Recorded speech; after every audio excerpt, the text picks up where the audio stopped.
Ué, e vocês acharam que eu não ia aparecer mais? Não só apareci, como tô cheia de coisa pra conversar. Vem comigo?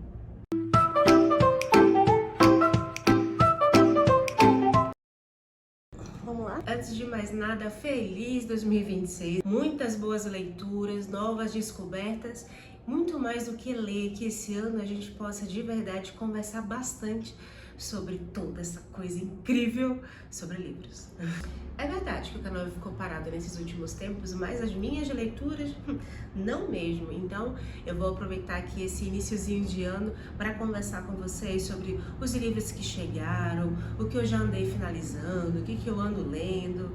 Vamos lá. Vamos começar com essa pequena pilha que chegou nesses últimos tempos.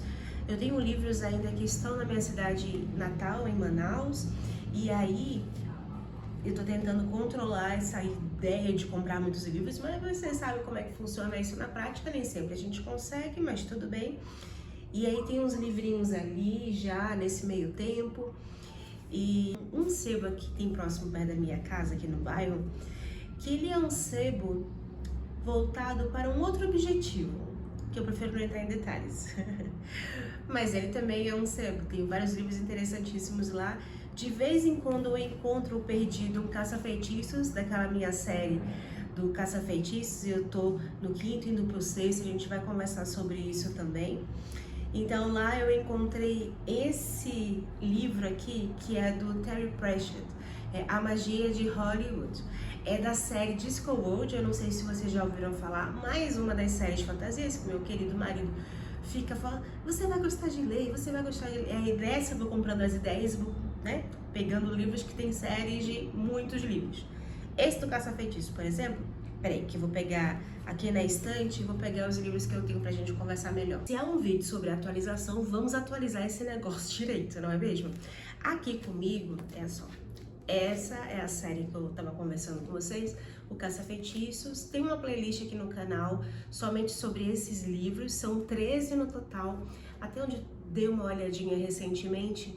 Traduzido aqui no Brasil, nós temos até o 11º. No canal já li e a gente resenhou, se eu não me engano, o 5º ou o 6º, preciso dar uma olhadinha.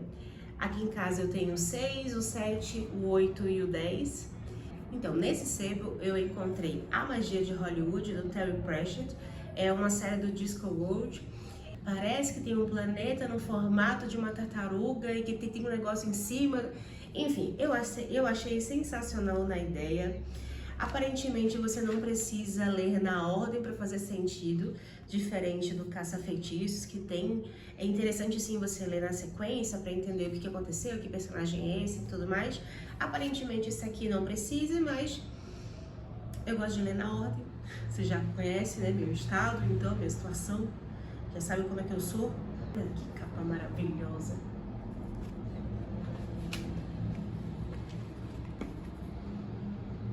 Então, enquanto eu tô finalizando o Caça-Feitiços, eu vou procurar, pesquisar, organizar. Talvez essa seja a próxima série pra gente conversar no canal. Finalmente, nesse final de 2025, me organizei melhor na Black Friday e comprei alguns poucos livrinhos, mas que sinceramente eu achei que valeram muito a pena. As Veias Abertas da América Latina, do Eduardo Galeano, que é um autor que eu conheci uma entrevista em que ele citava o cineasta argentino Fernando Bir. Ele fala sobre a utopia. Mais ou menos parafraseando, ele diz que a utopia é como a sombra. Você anda 2 passos, a sombra se distancia 2 passos. Você anda 8, 10 passos, isso acontece em 8, 10 passos de distância. Mas essa é a finalidade da utopia, é nos fazer caminhar. E nessa entrevista em que eu vi a visão do Eduardo Galeano, eu achei tão interessante ele trazer para a entrevista essa ideia sobre utopia. Eu fiquei fascinada e comecei a pesquisar sobre ele, e esse é um dos livros mais conhecidos e comentados. E apesar de ser um livro publicado na década de 70, ele é muito atual, então em algum momento a gente vai conversar sobre esse livro. Aproveitei a oportunidade e finalmente comprei Junji Ito, e ai gente, vamos ver como é que eu vou fazer essa leitura, se eu for fazer um vídeo específico sobre esses mangás. Eu fiquei empolgada, deixa eu falar com calma. Capa dura, Junji Ito, publicado pela Dark Side. Esse aqui é Contos de Horror da Mimi. E esse aqui, Fragmentos do Horror. Gente, olha esse. Já me falaram para eu preparar o estômago que vai ser uma leitura pesada, estranha, ácida, mas estou muito curiosa. Bom, você sabe que eu tô morando em São Paulo agora e tem um local que de vez em quando eu preciso resolver alguns problemas de trabalho, e aí perto desse local fica uma banca de revista que é uma das poucas que eu vejo hoje em dia que ainda vendem livros. Mas a ideia da dona da banca é sensacional.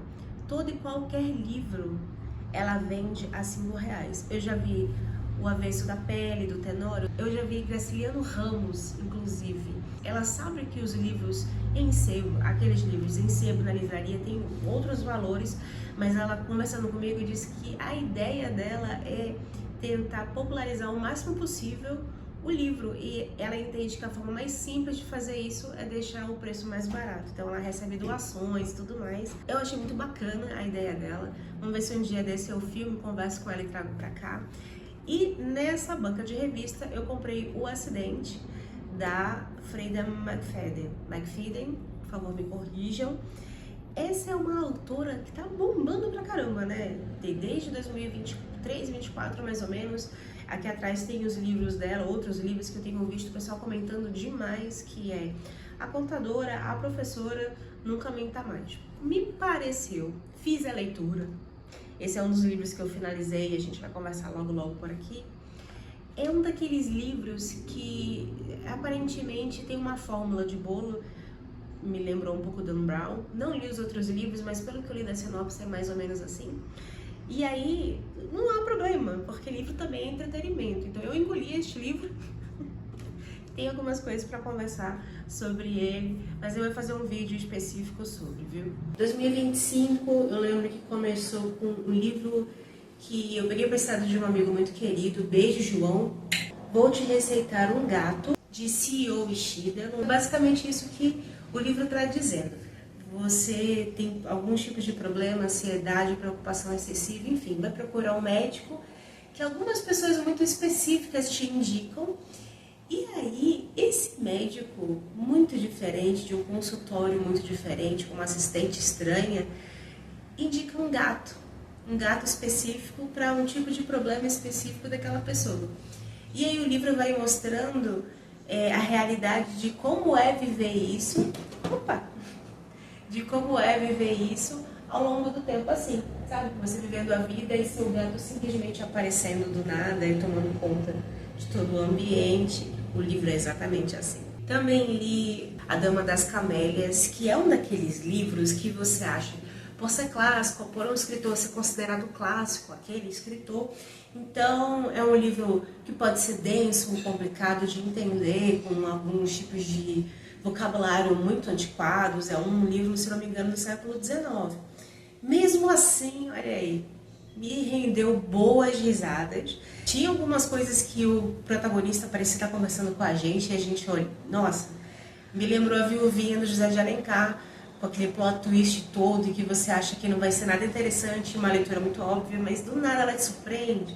Essa foi uma leitura que me surpreendeu. Também li Os Sete Maridos de Evelyn Hugo, que é um livro que está aí sendo falado desde 2022 mais ou menos, né?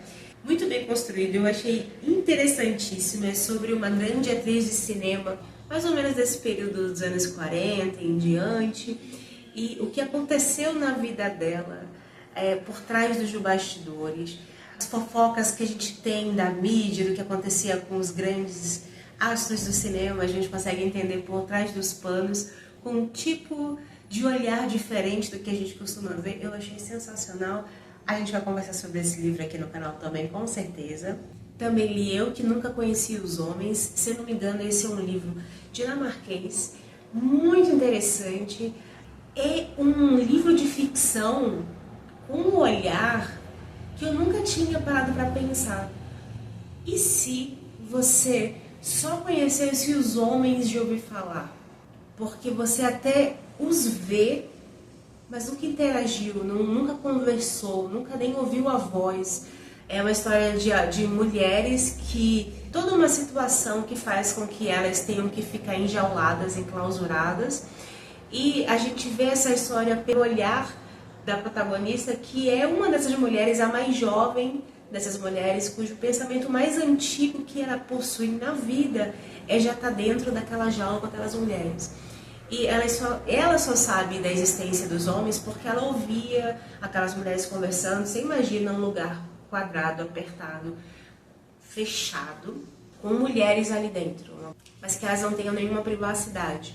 E o único contato que ela tem com o que se chama homem era um grupo de homens armados que passavam todos os dias em horários que parecem iguais, e é somente isso. E acontece uma situação, ela consegue escapar daquilo, e é um livro interessantíssimo.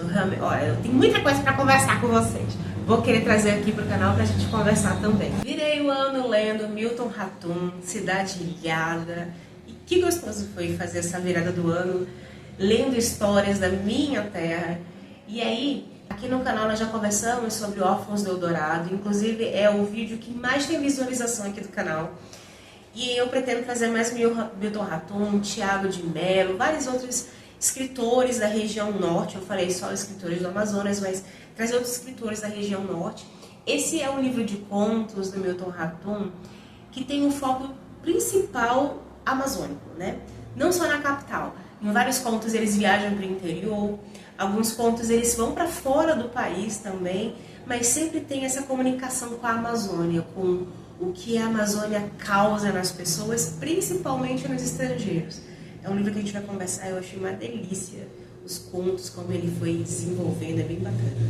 Finalizei também do projeto Agatha Christie, Assassinato no Expresso do Oriente.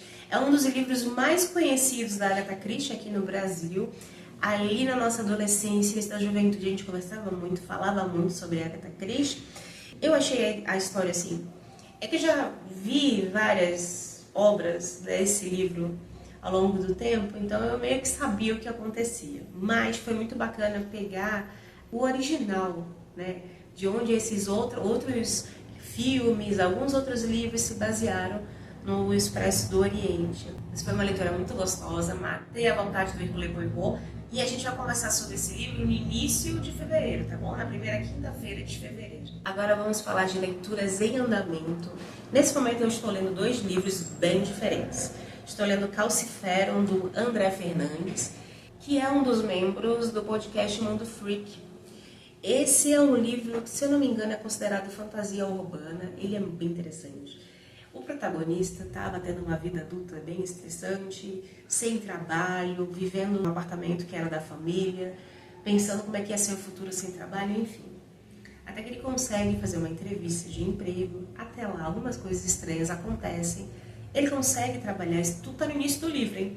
Ele consegue o trabalho, a vaga, e depois de um tempo ele descobre que um estagiário, na verdade, é um demônio que veio fugido do inferno para tentar viver uma vida mundana, como eles falam, tentando, na verdade, não ser visível e poder ter a vida dele na Terra como ele quer. Calciferum se passa no Brasil, tem umas coisas diferentes que vão acontecendo no meio do caminho.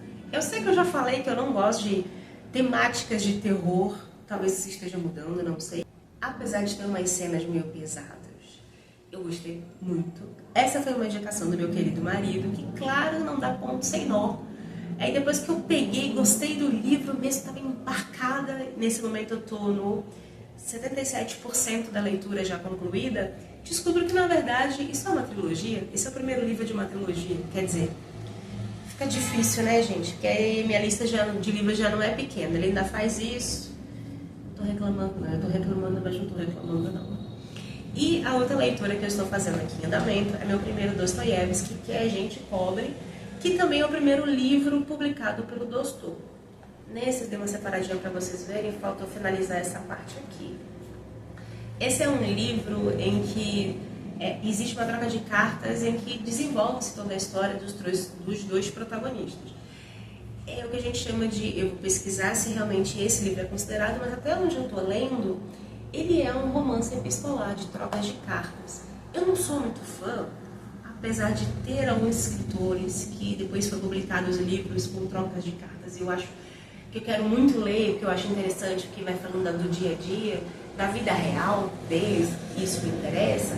Aqui são personagens, não é? Apesar de que o que acontece com os personagens a gente vê no dia a dia, até mesmo nos dias de hoje. E aí, à medida que eles vão conversando, a gente vai conhecendo mais a vida deles naquele momento e no que aconteceu no passado, para eles estarem vivendo a vida naquele momento.